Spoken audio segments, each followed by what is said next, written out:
সরস্বতী পূজা উপলক্ষে ছোট্ট মাম্মাম পেয়ে গেছে মা সরস্বতীর লুক চ্যালেঞ্জ। তো মা সরস্বতী সাজার জন্য ছোট্ট মাম্মাম সাদা শাড়ি পরবে না নীল শাড়ি পরবে।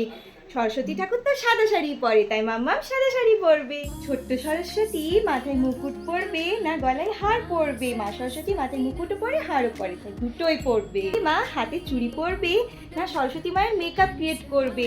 মা সরস্বতীর মেকআপও করবে, তার সাথে হাতে চুড়িও পরবে। ছোট্ট মা সরস্বতী এবার হাতে বীণা নেবে না হাতে ত্রিশূল নেবে। মা তো হাতে বীণা নেয়, তাই ছোট্ট সরস্বতী হাতে বীণাই নেবে। ছোট্ট সরস্বতী হাঁসের পিঠে চেপে ঘুরতে যাবে না সিংহের পিঠে চেপে ঘুরতে যাবে। মা সরস্বতী তো হাঁসের পিঠে চেপে ঘুরতে যায়, তাই মা সরস্বতী হাঁসের পিঠেই চাপবে।